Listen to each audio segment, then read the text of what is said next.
What up, world? I'm Uncle Bill. This is the Big Lumpy Couch, and I'm joined on the couch, as always, by my co host and Canadian music producer, Stimpack.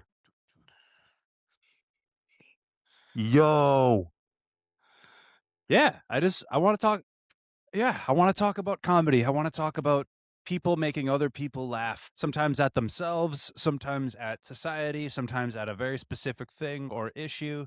And I think it just brings us all together and it takes very complex things and helps us laugh at them and helps us understand them. Sometimes comedians can take a whole paragraph and summarize it into a really funny sentence. And I think that helps us move along steady as a unit in this world and I think it brings way more peace than it does tension. Um, a lot of comics, that's why they're comedians, because they're people watchers. What is that?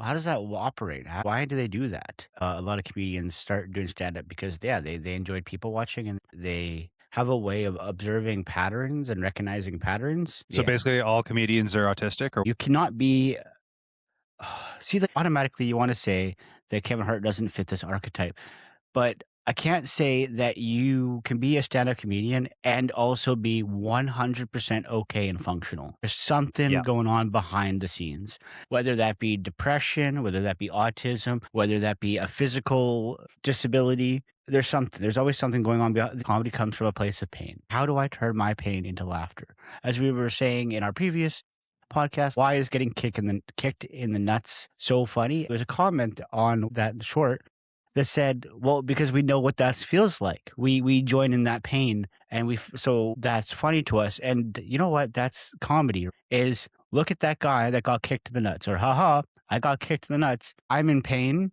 but you're gonna find it amusing. And yeah.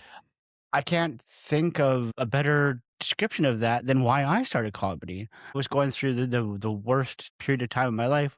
I was going through a divorce. It was one of my buddies at the time. I was complaining to him about, that I didn't have the certain luxuries of being in a marriage anymore. And he's like, "Man, you need to do stand up just because the way that you rant about things, hilarious." Nice. I like that. I agree that. Well, I think it's like any great art. With any great art, it comes from for some reason. I don't know. I'm very curious as to the mechanics of the neurological part of this process. But yeah, why is it that people that tell the best jokes or make the best paintings or write the best music are always really fucked up? I saw this short the other day that landed so good. It was of this music producer in his lab. He's got his synths and guitars and everything around him to make basically whatever music he wants. And then the caption was, when you're in a healthy relationship, no addictive or self-destructive patterns, and things are going relatively well. And then he's sitting at his keyboard and he's just like, no, that's not it. That's not it. Nope. And then it's just a time lapse of him like going in circles because when things are going good, it's hard to make things. And I don't know why that is. Do you know why that is? No, I could say that I definitely recognize that though in myself. I've taken many hiatuses from doing stand up over the 6 years I officially have been doing it. Generally speaking, I find myself not being as funny when everything's good, which is kind of actually a weird parallel with me. Is the better my comedy does, the better I feel. So then my jokes get worse, and it's just kind of a roller coaster for me. I've had one point on why this might be the phenomenon that it is. When if you're in a bad state of mind, you usually write good art. But I think it's that think about or why we reach for comedy and why we reach for the media that we do. Where okay, well, I'm gonna play this song when I'm walking to work. I could pick any song, but it's this specific song because it's almost like I'm DJing my own life. Where if it's a moody walk, I want to have a moody, gloomy song.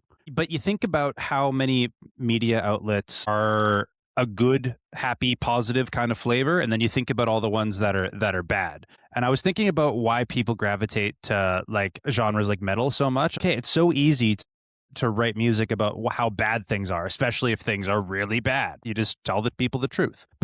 And then people have an outlet for that bad energy, right? You can go to a metal show, fucking mosh with your buddies, and you feel a little lighter afterwards. But think about people have their own outlets to do happy things. You can go into the for a walk in the woods. You can even just go into the grocery store with the right kind of music can be a good way of expressing good things in your life. That's easy. But where do you put the bad stuff, right? where do you put the bad stuff? I think that's why people reach for. I always tell a lot of my music buddies, "Fuck, like you guys write sad songs. Like, time I write sad songs, they come out so quickly because it's a lot easier, at least for me, to write sad, moody music than beat happy club anthems, right? But and then I had one little nugget of a theory, and that's why I wanted to tell it to you. But yeah, I think it's because there are all kinds of outlets for happy stuff, but where's the outlets for the bad shit? That's why people watch the movies they do, listen to the music that they do, have the art in their house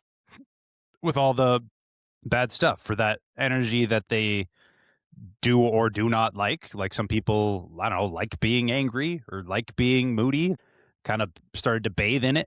But regardless of why it's there, it's there. And then there's media outlets to help you express that. No, I agree with you. And some of us as humans, we do enjoy wallowing in our own pity. I know that an ex girlfriend of mine once was like, "Why do you listen to such depressing music?" She was talking about, like emo phase. I don't know. I just find that, that the sad music is the most beautifully written songs. Like one of my favorite examples of this is Rihanna. Most of Rihanna's music is very like poppy, but there's always one that stood out to me. And I know this is like picking out like a niche song from her. It's Unfaithful. If you ever listen to that, it's got the most melodic pianos and like lyrically speaking, it's pretty fucking good. And it's about not being able to like admit that she's cheating her man at the time or something like that. But it is one of her more beautiful songs. So I do say that as humans, some of us like to wallow in our pity. Definitely would not say that knowing you and being your friend, that you're one of those people. You actually sort of are the opposite. I guess that kind of goes with the hand of what medium you picked for your art is, music. And specifically, EDM and electronic music where you're usually trying to like pump up the crowd and get them energetic and happy and euphoric. So of course that you having that as your chosen medium, you're going to be an inherently happy person. Comics kind of like are an inherently happy person, but we're also kind of like salty in that happiness. It's sort of our happiness is sort of a mask because, like I said, comedy comes from a place of pain, and it's generally well have this pain, but it's kind of funny in a weird way if you think about it. Yeah, I guess it's kind of like an as above, so below kind of thing. Where if you're a really happy, jolly, happy-go-lucky guy, I got a feeling if you're really, really happy, then you've got a dungeon or a basement of bad, nasty things. That the reason you want to be so happy is because the reason you want to be so high is because you've had the same amount of lows, if you know what I mean. Otherwise, you No, wouldn't have experienced that kind of depth. I don't know if you've ever talk to a very vanilla person that just isn't very experienced. They've kind of lived in the same structured, safe town and house their entire life, and they picked a very safe and predictable career path. And they're cool people, but they just don't have as much depth or life experience as other people. So you can only connect with them so much. And sometimes with depth, big depth comes there's a reason the depth is there. It's because you've burrowed yourself so far down or reached such massive highs that like you didn't even know that you could reach. And now you've got that depth because you've been there and now you're back and now you can talk about it. But looping it back to the comedy, because I know that like we've kind of gone off track a little bit and talking about our own kind of lives. But I do want to talk about comedy though, because I think I just think in this day and age, I think it's really healthy to have the fact that there's comedy clubs still, and that you can that I keep getting comics on my algorithm and my YouTube shorts and stuff like that. Like I want somebody with, like you were saying, like good pattern recognition and good people watching skills to take a look around, simplify it, like bumper sticker it, and then give it to us and tell us how silly we're being and how stupid this guy's being or whoever, right? Like, whatever complex issue it is, I just love it when comics simplify it, feed it to us the way they see it, and then we laugh. My dad has a big superpower for that. His ability to simplify things and feed them back to you like way more simplistic than it needs to be, and then it sounds funny. We used to watch the show Swamp People that I wish was still around, but it's about these guys in I think they're in like New Orleans or something, but I don't know, they're way out in the fucking bayou, and they get into these shitty boats and hunt alligators. And I think it was the craziest thing that me and my dad would watch. The narrator was talking about how one of the hunters has to get into the water to like fix something, like where there's alligators and stuff. And the narrator was being so technical about it, about how, you know, not to make sudden movements, or like it'll offset the alligators, or he's got to do this with the fishing line and rig the bait up. And my dad goes, "Yeah, you're called food." Like his ability to just simplify that and feed it to me, I thought was funnier than the actual show itself. And it does take a lens like that to, yeah, take a complex issue that people have all these emotions tied to and certain views and stances, and just put a little bit of a comedic spin on it. And I think the best comedians were able to do that. Can you think of any comedians or bits that really, I don't know, made you scratch your head? You're like, you know what? Fuck, it is kind of like that, you know? No, but I will say that that kind of reminds me of where stand-up comedy sort of stems from is the court jester, where the king would hire a guy to literally roast him and make fun of the kingdom. And haha, society, you're silly. And society's, yeah, you know what? You're right.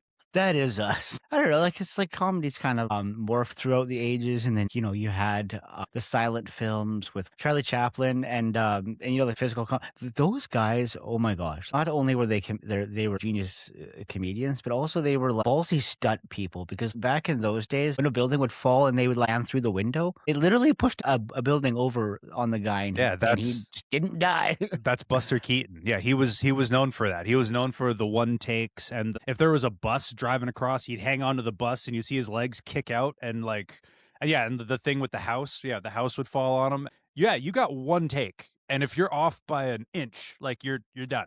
And yeah, for sure, those were great.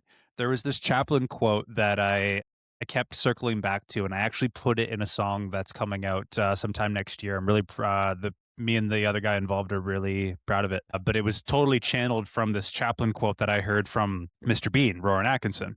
And so Rowan Atkinson, he goes, "I've been going down this like Chaplin rabbit hole, and I found this quote that I can't stop thinking about." And he said, like, Chaplin said that life is a comedy when you zoom out, but when you zoom in, it's a tragedy. It's a big drama, right? He says, so you think about like, I like that. yeah, yeah. So like, let's say like when you're talking face to face with somebody, you're zooming in and you're talking about the everything that's going on in the world, and oh god, he said this and she said this and he stole this and he fucked this person over. I'm like, yeah, that's usually bad shit, right? Like, because you're zooming in too much. You zoom out, we're just vibing on this fucking space rock flying through nothing, right? Like zoom Yeah. out. If you ever want to laugh at yourself, zoom out. Like think about like if you went to the security camera in your job and you did a time lapse for the entire day and you played the Benny Hill theme in the back, freaking like that would be a comedy. It'd be a comedy. But then you would, if you slowed it back down and you actually recorded what you were talking about, drama. Yeah, and I kind of liked how that's put because that's you know what? I think that might be today's problem. We're zoomed in. We're just too zoomed in that like we got our nose shoved so far up each other's asses that now we're like, "Oh, do you know that you got a growth here in your colon?" And yeah, and the second they eat something, they're like, "Oh, hey, nope, nope, Yeah. that doesn't smell right." And because like comedy was the ability to laugh at ourselves and at the expense of other people. And I think like every time we try to do that second one, like except that's a person, right? You can't tell a blonde joke because well that's offensive to blonde people. And all blonde people are stupid. And I'm just using that as an example of Yeah. myself because I don't really want to get myself in trouble. Right. So and I think and it's kind of a weird paradox, well, too, because you think of these people that pay to actually pay to go see a comic, and then they blast them on social media. Well, why'd you go? Right? Yeah.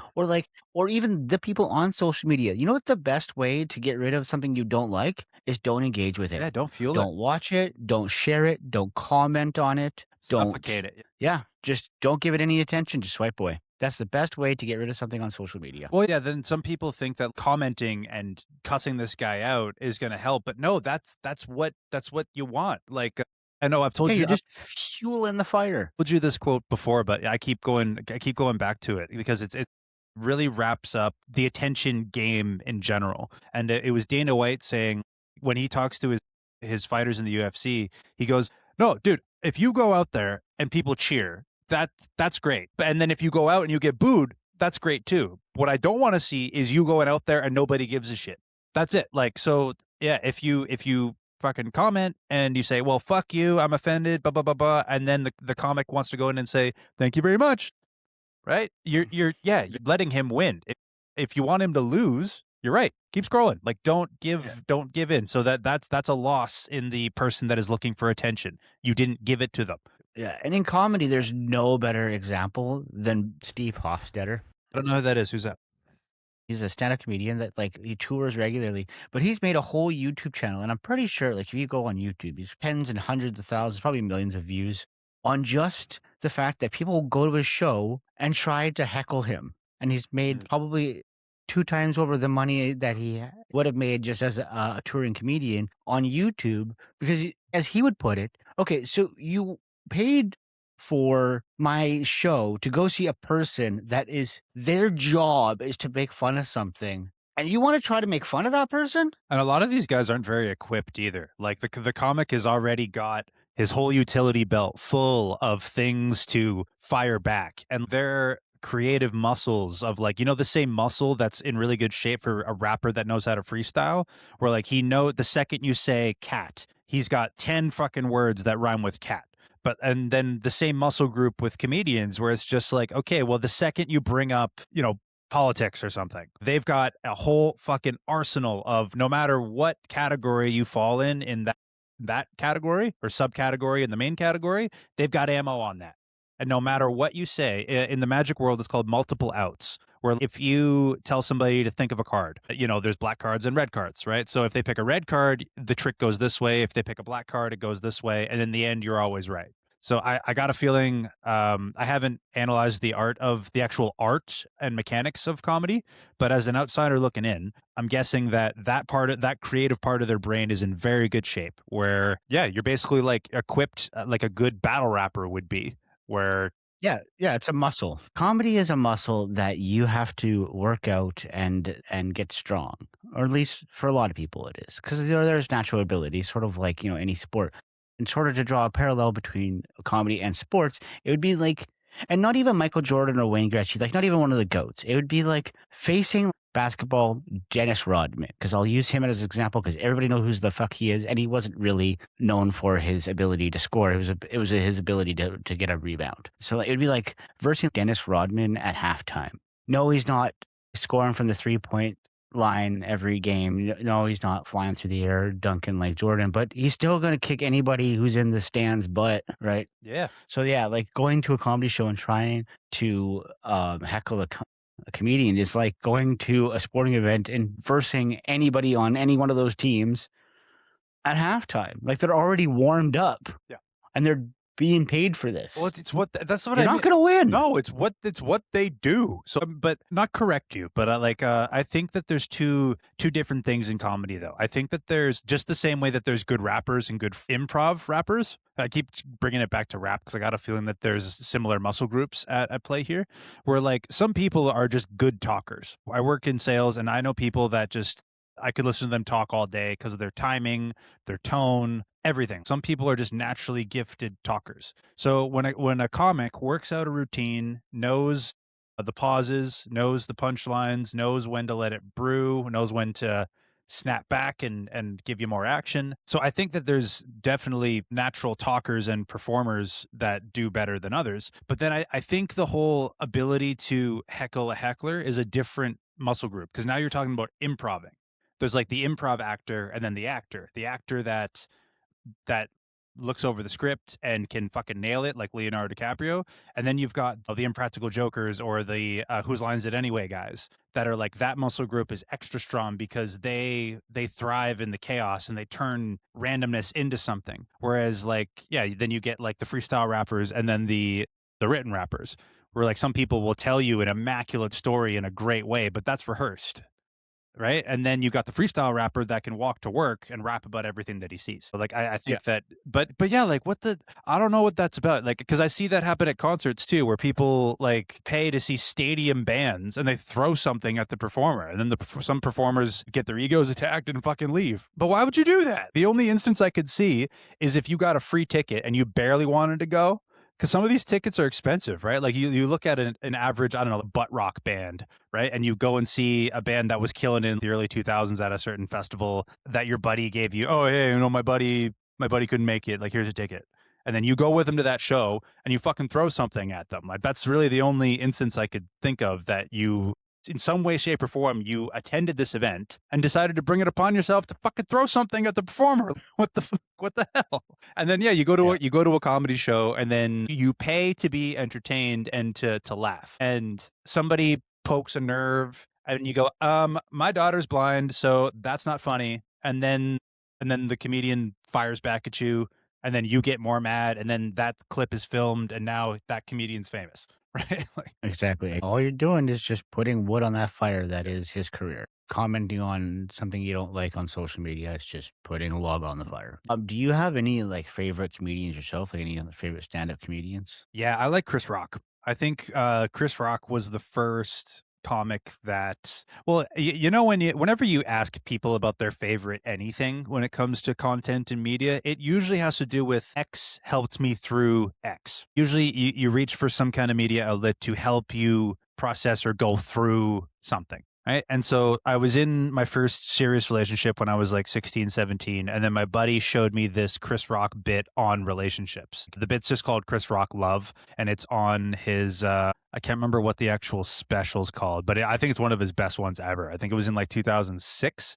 Yeah. It's just like he opens up and he goes like, he's like, if you have never thought about seriously killing a motherfucker, you ain't been in love. If you had bought a shovel and a bag and a rug to roll their ass up in, he goes, you ain't been in love. And so I invited my friend over who was going through some shit with his girl, and we watched the entire Chris Rock bit, and it just made us feel better. It felt like he was kind of narrating us through these complicated feelings and these complicated emotions, saying like, you know, that's just love, that's just relationships. We've all kind of been through that. And man, I wanted to, I know you ever have that buddy want to show you a comedy bit and then he's the only one laughing and he's like, no, dude, watch, listen, you gotta listen to this part. That was me. I was showing that to other people because I wanted them to join in. And like, if I saw somebody fighting with his girl, to listen to this bit, and it just made me feel better. And then from that day forward, I'm like, I love Chris Rock's tone. I love his storytelling. I love his timing. I love the fact that, yeah, he can take a very complex issue and kind of shrink it down. And yeah, I think, yeah, he's my favorite comic for sure. Thing is that you say about Chris Rock and that quote that if you've never considered killing a motherfucker, you've never been in love. I said that to my mother-in-law one time, thinking that she might get the reference, or maybe I don't know, but I did say that to her, and she looked at me like that's fucked up, Yeah. right? And it was definitely a discussion we had later on, me and my wife. But anyways, my favorite comics. I have like kind of a weird sort of mix is because I would say that like it's Gabriel Iglesias and Dave Chappelle. That would be my two favorites, as well as like I do love Bill Burr. I love his style of comedy as well. But when I first discovered comedy was through Robin Williams and like voice acting, like being the genie in Aladdin, and then I saw Patch Adams and Miss Doubtfire. He was one of my heroes growing up, just as a movie actor, and then so grew up. I got familiar with some of his stand-up, which was definitely a shocker for me because his stand-up and him being Genie and Miss Doubtfire, that's two different things. Yeah. But oh my gosh, was he is a comedy god. If you think of goats, I want to definitely put his name in the bin. I'm not saying he is, but he's definitely one of the best. Do you have a comic Mount Rushmore? Hmm. If you did four? Oh, I would say that he's one. Mhm. Dave Chappelle, probably another. Eddie Murphy. Oh, I love Eddie Murphy. Yeah, you can't do the Rushmore of comedians without Eddie Murphy. Um, It sucks that Eddie Murphy just had those two big DVDs and just stopped. Like, unless there's more Eddie Murphy around that I just haven't seen, but you've got Delirious and you've got Raw, Raw. and Raw, Yeah, right? Like it's yeah, and that was like peak Eddie Murphy in his Prince phase with the jumpsuits and shit like that. And yep. just I gotta walk real fast. The fags are gonna look at my ass. but like Well, maybe you should get less tight pants, Eddie Murphy. fuck, it was his timing and how calm and cool he was. Man, it's almost like the audience was waiting for him to catch up, and then that's when he would hit you Yeah. with whatever he had attached at the hip. Just fire it off at the right time. Just so fucking cool. I'm sure the pressure did get to him being in front of that many people, but it didn't look like it. I was just about to say, like, one of my favorite Eddie Murphy bits was, he was doing an interview, and he's like, "You know what's really tiring is that everybody expects me to be like, Yeah. 'Hey, All the I'm Eddie time, all the Murphy.' time. And so if I'm eating my soup like, Yeah. "Man, Eddie Murphy, what's wrong?"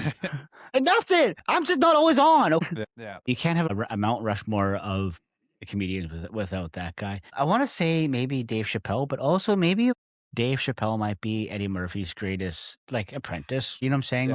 There might not be a Chappelle without Eddie Murphy, right? I don't I know. I think don't I really think know he's his. said that before. I think he said that, like, yeah, that was a big, like, arc to Dave Chappelle becoming who he is. I know Chris Rock, definitely had a Yeah. lot of influence in Dave Chappelle's comedy career. Um, Jim Carrey, Mm. Canada. like, you can't think of comedy without thinking Jim Carrey. I think he owns not the entire physical comedy lane, but that specific style of physical comedy where he becomes the character in his face and his animated movements and stuff like that. Like only like I mean, I'm not a comedy buff, but like I know that Jim Carrey is a pretty well-known comic and there's probably others like him, but he's the only one that I know that can do that shit. That can like whenever he does an impression of a celebrity, like yeah, his posture changes, the way he moves changes, his timing changes, his face changes. Where like Yeah, overacting, overdoing it is his is is that's his bit. Yeah, that's that's his his shtick. shtick. There was this Robin Williams bit that I love too that always cheers me up whenever I see it in my algorithm. His bit on golf, I think that was the best. The golf bit where And then came that's Tiger. like he goes, "Go drinking with a Scotsman." He goes, "I'm sure like golf turned out something like this." He goes, "Okay, here's my idea for a fucking sport." Yeah, I mean, maybe this is impossible, but you can only hope. I just hope that comedy can be not the one place, but a safe place to poke fun at whatever you want, as long as you're doing it not in a hurtful way, as long as you're doing it in a way that is meant to make people laugh and to laugh at things that maybe you wouldn't normally laugh at first glance, and they reshape it and reframe it, and then they go, right? Am I right? And then we all go, "Yeah, fuck, you're right." Like, I just hope that, like, yeah, comedy clubs and, the second the comedian goes on stage, the audience comes in, anything in those 4 walls is fair game. I'll bet, like, if they're pushing something too far where they are trying to be hateful or they are just going off the cuff and just saying stupid shit, I'm sure the audience will respond to that. They'll tell you to get fucked or they'll boo you off stage or they'll start heckling for good reason, right? But I just really hope that the comedy club can be a safe place to make jokes about whatever you want. And like you can be as edgy or as risky as you want, but as long as you're doing it in the name of comedy, in the name of the art and just genuinely just trying to make people laugh and feel good, I really hope that the comedy club can just be a safe space for that art form to exist in all of its perfections and imperfections. No, and I think it will make a comeback in the next few years or so. Maybe not immediately, but definitely in the next 10 or 20 years, because Gen Alpha is definitely going to be those people where they say that Gen Z is very soft, sensitive. Sensitive was the word I was looking for. I'm excited to see this play out because a lot of younger folks are kind of saying that we're just old men and in a way we are. We are stubborn in our ways, especially people like you and me that we took so long to research. Well, some people are literally calling us Yeah. That, old that's men on the internet. that's fine. That's all. I've never been called a Yugi boomer before. A I don't Yugi know. I don't know. boomer. I kind of like that. Kind of like it. Like a Yu-Gi-Oh boomer, Had to research that, but like, it's like that's part of the bit, man. Part of the bit is we give ourselves to you and you judge it. It's right? part of the And we kind of ask for it in a lot of Yeah, it's ways. part of the bit. People are entitled to say what they want because we got to say what we want, and then we stop and we go, okay, now we'll listen to you. Like, because we read the comments, respond to the ones that are good and bad and ugly and all that jazz. But yeah, No, and we love it all. yeah. We love it all. I'm curious to see how this is going to play out. So the people that are older than us, like the actual boomers, I find are the ones that give X. even above that, Okay, boomers. right? Okay, I boomer. don't know. I've found that I vibe pretty well with people that were in the Gen X bracket. Like I find like they were kind of like the older brother or the older uncle that I needed when I was coming up because I have a baby boomer parents. But I see a lot of people in that demographic, especially if I'm at a new job and I'm working differently than they are. And I find that yeah, they do like to the punch down and kind of give us a hard time because things are different. And I get it. When you've spent a long time trying to figure out a system or trying to figure out yourself, it takes a long time to learn that. And then now somebody comes around and says, "Well, no, you're doing that wrong. You need to learn this stuff now." So it's natural for people to dig their heels in and go, "Well, no, this is my shit. That's your shit." But then when the ego gets involved is, well, my shit's better. My generation's better than all this fast stuff. And mine was old school and we need to bring this back. And then yeah, that's when ego gets involved with it. I'm curious to see how this shakes out with because I'm already seeing it from people that are older than me, like talking down to me and kind of making me feel small. And then um I also see people my age giving shit to younger kids for saying, okay, yeah, well, that's not how it used to be, and everything's so fast and technical now. And then now I want to see, okay, well, yeah, how is Gen Alpha going to talk to Gen Z now? Now that I've been in the middle, and especially with people like us, like you're born in '93, right? Yes. Okay, yeah. So you're 93. I'm born in '96. We're right on the edge of that, like pre-post internet kind of era, right? Where like if you were born in '89, you've had a bit more time to not much, but you got a bit more time to adapt to the internet. Whereas '96 is when I think it was, or no, I think it was Windows 95 is when the internet came pre-installed with your computer, right? Yes. Yeah. So Yeah, that's when you got Explorer. that's right. Well, people that were born in '95 and '96 is it's an interesting era because yeah, we were born practically the same time the public got access to the internet, and then the internet changed everything, right? So now that we've got generations that haven't adapted to that, and you can watch a lot of videos, say styles about that, but now that they're born into that and they don't know what it's like, well, they can research what it was like, but they weren't there. They weren't there for it to watch things shift, and now everything's online. And like, I was watching some kind of a kids show on Paramount Plus, and then I started getting kids ads for like toys and stuff, and everything is okay. Then go on your app, and then now you can play with your toy. It's like, well, what, or to get the most out of Yeah. your toy. You know what I mean? Like it was, some of it was old school. Like sometimes you had like Barbies or Hot Wheels and shit like that. And I'm like, yeah, those are always going to be around. But then you got like these crazy cool toys. And then the kicker was, all right, just ask your parents to download you the app. And then now you can play with it. I'm like, well, fuck, like that's probably the norm now. But that just, I don't know, it doesn't click in my old fucking millennial brain. Oh fuck, like all these toys have a catch now. They have to, yeah, you got to attach your truck to your phone, and now you can control the color and the movement of your truck with your phone instead of just putting batteries in a remote and off you go. Even me as a parent, I struggle with finding things that aren't a screen for entertainment. If I'm trying to get my daughter away from a phone or an iPad or something, oh, let's watch a movie. I'm like, well, like, how is that any better? I think movies help you listen, man. Like when you lock in for an hour, if you want to get the most out of this, you got to listen, right? Like you got to Yeah. listen to the progression of the story and the character development and the plot twists and the turns versus watching a bunch of shorts, which is like quick little hits, and they're potent little hits because of how they're chopped and edited, and you get the punchline all the time, right? But it's almost like the whole reel is the climax versus a movie that you get one or two big climaxes and they hit really hard, you know? Yeah. Circling back to comedy as Yeah. well. Comedy's changed a lot in movies as well. Kind of going back to the Charlie Chaplin days. And you had the where stoner comedy was really the thing that I'm gonna call it the Seth Rogen Yeah. heydays. Where that was a huge thing. Stoner comedy's kind of come around twice because Cheech and Chong were huge back in their days. Although my mom will always tell me that the kids are doing more things. You know what? No, because if you look at the comedy that Seth Rogen and those guys were doing, it was just stoner comedy. Where Cheech and Chong have many jokes about other drugs that they were doing at the time. So I was like, you know what? I think the '60s were still a little bit more of the Wild Yeah. West.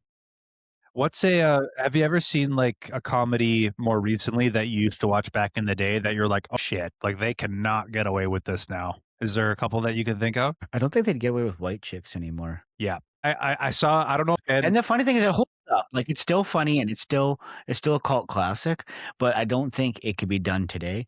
Although then enter like Tropic Thunder into that conversation where they're actually considering doing a sequel to it, where Robert Downey Jr. plays an African American. Well, he plays a white actor playing. Playing a black guy, right? Yeah. Yeah, yeah. It's Inception. I haven't seen it all the way through, but I have heard the controversy of Tropic Thunder, and, like, I heard, Robert Downey on Joe Rogan talk about it, where, "Could you make Tropic Thunder today?" And Robert Downey's answer was it's just how he said it. He goes, "Well, you could do it." He goes, like, and then you just kinda take that tone and run with it. You're like, "Well, you could do it." I don't know who it was, but they were also like, I think it was Joe Rogan, but they were talking about how like they got him on the movie, and he's like, You want me to do what? You know what? Fuck it, let's do it. Nice. Fuck it." Yeah, That was just like his response was "fuck it." I was watching one of the spoof movies where, like, in the late 2000s, they were everywhere. The scary movies, the epic They movies, were everywhere. disaster movie. Let me just look this up here. I wanna see how many. How many? Because yeah, there was not another teen Yeah, movie, scary movie, superhero epic movie, movie, all that shit. superhero movie, Holy shit, which had man. Drake Bell in it. That was There's funny. so many. Yeah, and some of them are absolute ass, but that was the point. And like, what's her name from House Bunny? Like, literally made a career off Dude, of. she plays a ditz in every role that she plays. Like, any movie that I've seen her play, she plays the scary movie chick. When she was in Dictator, when she was in House Bunny, when she was in all of the spoof Anna movies. Faris. Yeah. Anna Faris. You're worth more than that, girl. You could do serious roles if No, I you mean tried. she's made a whole career off of playing that character, Yeah. and she does it happily. Where like you take someone like Reese Witherspoon, who started off doing that, Yeah. and then quickly was like, "I am not that." And I would say that she's probably a really intellectual person, Reese Witherspoon. But that's definitely like sort of an opposite in that sort of Yeah, sense. holy smokes. Okay, so just in I think this was anywhere from 2005 till about 2010. You've got disaster movie, Meet the Spartans, scary movie 1 to 4, epic movie, Vampires Suck, Spanish movie, date movie, superhero movie, not another teen movie. Holy fuck, man. Like, they were everywhere. And like anytime you'd go to like a gas station to rent a movie, you'd see posters, like gigantic posters on the back of the door. And they would definitely influence, like, I don't know, we were young kids, so we kind of ate it up, being like, yeah, 10, 11, 12, and renting epic movie and laughing at the fucking dance scenes and shit like that. Like, but yeah, we watched Scary Movie 4 the other day. I liked 5. Yeah, we just saw a scene that both made us laugh on our shorts, and we're just like, we gotta watch Scary Movie 4.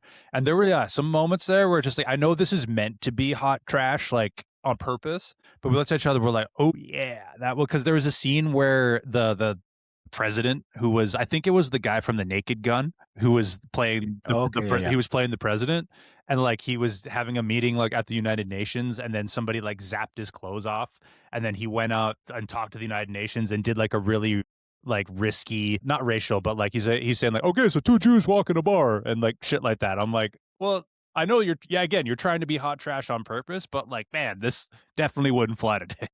I think that kind of goes along with the whole stoner comedy. Like that was just like very lowbrow comedy. Well, Was what kind of is stoner movies did the you watch? There's the, yeah, obvious ones. There was just like Half Baked and Pineapple Express were kind of like, yeah, those were the big ones. Super bad. Yeah. I Oh, think Superbad would still also holds up, I think. Whereas like Half Baked and Pineapple Express, you've seen them so many times. It's like, Zach and Miri make a porno. I don't think I watched that one. Those are all Seth Rogen Mhm. movies, which is sort of like that was his heyday. Yeah. I heard, Pineapple Express was definitely the stoner movie of my generation or my era because, like there's obviously different ones for people that are slightly older and slightly younger than me. But that's my stoner yeah, the movies, same way like Pineapple Jack Express. Black's movie was School of Rock because it became a cult classic. I think Seth Rogen's movie was Pineapple Express. And a big part of that was where we were as in society and where they were in their careers. It really really matched up where you look at early 2000s movies, even Harry Potter and Lord of the Rings, for instance. I don't know, they were still clunky and it wasn't quite CGI everywhere. They were just being made in a really organic way. Then you've got Pineapple Express that comes out in 2008 that, sure, it had its fair share of special effects, but for some reason, I don't know, it just landed. It just felt like they weren't trying to play any tricks on us or anything, and it was just a good time. And then Seth Rogen said, like, yeah, the preface of it was, how do we make a weed action movie? And when you take a weed action movie directed by Seth Rogen and Seth Rogen's in it, you're gonna get something special. And it was. Like, I'd turn on Pineapple Express tomorrow and eat it up. I go watch that tonight. Do it up. What's your favorite line? Do you have a favorite line from there? My favorite bit is like in the beginning when they go to like the 1950s Yeah. Your and dick, like my mouth. yeah, there's a guy just like cutting into the officer, and the officer's like illegal. I like when he goes. Well, I like that scene too. Where who's that guy? Because he writes on South Park. The guy that was in the I don't know, but because like, isn't he Gordon. also Dexter Morgan's father in Dexter? I wasn't a Dexter guy, but my parents were. But I know that he's a big part of the South Park writing process. He was the cop in Superbad too, like the cop with Seth Rogen. Okay, we're different. We're talking about different No, people. no, no. That's I'm talking about. Yeah, the two cops in Superbad. There's Seth Rogen and there's the other taller guy. Yeah, that was so funny. Where I like when he's in that monitoring room and he's just and they're being so professional. They're like, when you smoke this thing, what emotions do you feel? And then he goes, okay, this right here, this is the bee's knees right here. Like this is great. He goes, Yeah. you know what I think about this fucking operation that you call a military here? He goes, one, lots of dudes. That's Bill something, because he also plays in It too as Yes. Yeah. as one of the main But characters. yeah, that scene was so good. There's this one scene that's Hater. it was such a Bill vocal Hader. stim for me, and I still don't know what he says, but sometimes I go back and I replay this clip, but it's when they're in the barn and Danny McBride crashes through the barn and, like, saves them, and he comes out with the brace, and he's all fucked up, and he's got this shotgun, and then he goes, "Dito Stamalanos, motherfucker!" Boom, and then shoots something. I'm like, I don't know. Just the way he said that was such a vocal stim, and I keep trying to figure out what he's saying and try to say it like that, but it just feels good coming out of my mouth. "Dito Stamalanos, motherfucker!"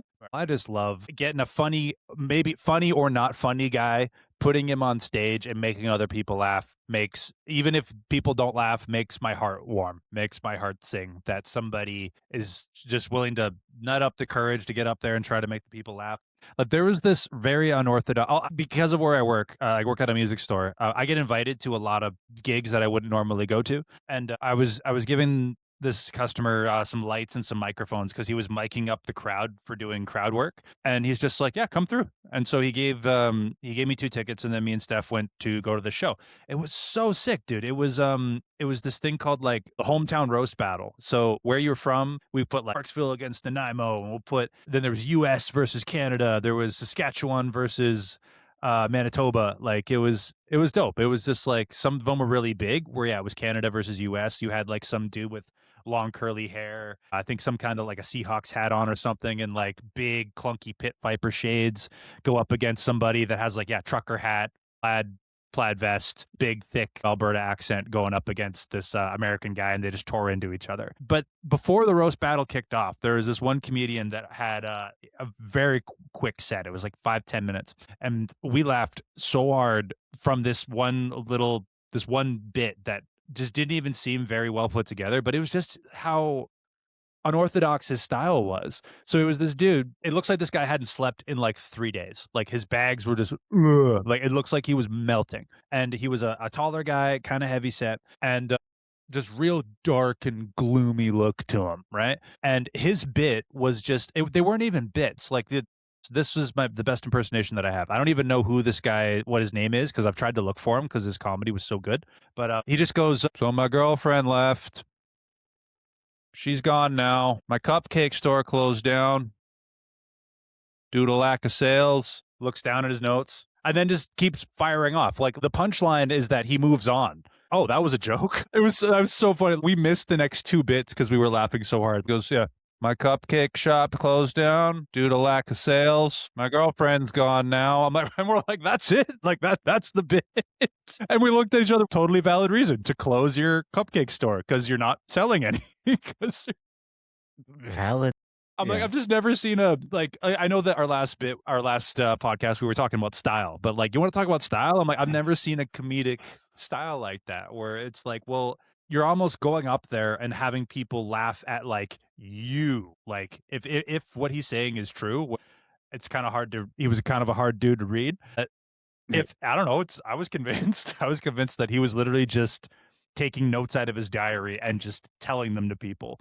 And then the Well, bit is that he would just bluntly move on and be like, "Oh, yeah, that was the joke. Next." well, Steve Martin said in his masterclass, like, "There's no difference between laughing at you and laughing with No. you. It's comedy." I said this in another episode, but a lot of comics do it because it's such a rush. You do it the first time and you're really nervous and you're shaking out of your boots and you're probably drunker than you need to be because you're trying to calm your nerves. And then you get that first laugh and it's like you just did a shot of heroin, just like calm, warm comes over you, and then you just kind of flow more. Mhm. And it's a very addicting feeling having people laugh at you when you want them to. Yeah. It's a very addictive feeling, and a lot of comics do it just for that reason. I heard BB King's, I think it was BB King. A journalist asked him if he ever gets nervous or butterflies before he goes on stage. And like real calm and real collective. Nope. I go out there and then in the first like 4 or 5 seconds when I start playing, I need to see if that thing is there. He says, whatever that thing is that connects everything and you get the signal from God or whatever, go out there and in the first 4 or 5 seconds, I need to see if that thing is there. And if it's there, it just pulls my shirt and goes. The set just it's almost like nature just plays him and then that plays his instrument kind of thing. But he goes like when it's not there, he says it's not there. Like you actually need to use force and use muscles to and I think what he was talking about is that sensation you're talking about. The second you go out and you get and that circuit gets completed where you put something out and then that output comes back to you in the form of a laugh, right? And Mhm. once that, like he's speaking from a music perspective. So when he starts playing his instrument, and then the crowd loses their mind, and then he gets this big rush of endorphins or whatever it is under the hood. Then he says, "Okay, I know that that thing is there, and like something's going to be guiding me through this whole performance." And I got a feeling comedy's kind of like that too, where like when you start feeling the room out and it's a tough crowd or there's no crowd or there's 2 3 people there and you're like, oh fuck, like, I need to make those people laugh, not just a room of drunk people that showed up to laugh. Like you have to really try and make a group of 5 people laugh, and I think that's where a lot of comics would earn their chops, right? Well, definitely, and sometimes it's even more intimate when you only have one Yeah. table. You're like, and you basically just sit down at the table and go, "Hey, man,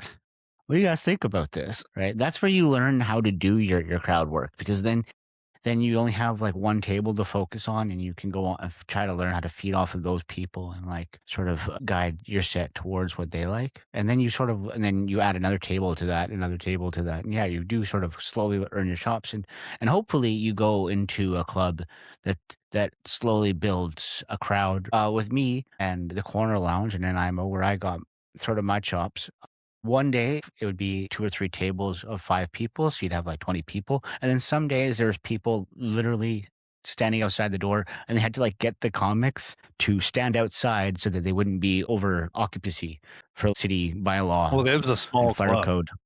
Yeah, very small club, but it's one of my favorites, so shout out the Corner Lounge. I think it's still there. I don't know if they're still doing comedy, but, shout out to the Corner Lounge in Nanaimo. The cozy vibe is just really small. Yeah, circling this whole thing around, like comedy is laughing at yourself, laughing at society, society laughing at itself. It's holding a mirror up to each other and passing it around the circle so that everybody gets a good look in the mirror. I like that. And I think that's what we as society need to relearn how to do is that we're all passing the mirror around. We're all having our turn, being the butt of the joke and being the person that's telling the joke. And I think we need to accept that comedy isn't so serious and it's not meant to be taken seriously. And we got to kind of zoom out, right? You can take that element of comedy, like the what makes comedy comedy, like how you're putting it so well. If you take that heart of comedy of yeah, passing the mirror around and everybody laughing at each other, and then zooming out, like that's like if we could apply that to our lives, I think everybody would be a lot happier. I think like anytime you're all up in your head and you're anxious and you're overthinking and you're overstimulated and you're everything's kind of hitting you at once, zoom out, not 2 3 frames, zoom out or 50 and just look at what's Yeah. happening. Like you're inside this, I'm in an apartment right now, I'm in this gigantic box with my things and I'm complaining that one thing isn't where it's supposed to be or something. Like it's like come on, like let's laugh at this somehow. I don't think I would know a comedian alive that would argue with the fact that at the root, the nugget of it all, we want to make the world a slightly happier, a slightly funnier place. And how can you hate on something that's just trying to make the world happier. Just know that comedy is to make everybody happy, and but it's there's different flavors for different folks, and not everybody's gonna like the same flavor, but that doesn't mean that you have to take it out of the ice cream store just because you don't like it. Yep, I'm with that. There was a time where I was really curious about like personality types and archetypes and stuff like that. And I was really kind of taking serious inventory of my life, figuring a lot of things out. And in that wormhole of like, okay, you're personality type A or type B, or you're an introvert or an extrovert, and all of this psychological labeling, I heard that like what you laugh at and your type of comedy can't really be measured. You can't pigeonhole yourself with, well, if you like this, you like this, you like this, you like this type of comedy. What you think is funny is really hard to measure because, well, it's subjective. Then it kind of circles back to, okay, well, if you had nothing but bad shit happen in your life, you're probably going to resonate with a lot of metal tones and flavors because it's putting a mirror up, say like, oh, hey, you mean this? They're like, whoa, right? So, and then with comedy, I think is it's similar but not quite the same. We're like, wait, where did you figure out what was funny? Is a hard thing to measure, and that's why it's so special. I just think if anybody listening is ever caught up and fighting themselves, just zoom out a couple frames, and I'll guarantee you might have a little laugh. Exactly. Learn to laugh with people, learn to laugh at people, learn to have people laugh with you, and learn how to have people laugh And you together. need to learn how to laugh at yourself sometimes. I think Yes. Don't take yourself so seriously. there's a there's I struggle with that so much. there's a time to say like, "Hey, no, man, like I'm proud of myself and I can dress myself up and present myself really well," but not all the time. Not all the time. You can laugh at yourself and say that you overreacted or you were being stupid or, "Hey, I was just a dumb teenager, get off my back," kind of thing. Yeah, Exactly. dude. Well, I think that's all we have for you this week, folks. But remember to tune in next Sunday. And until then, have a good one, See world. ya.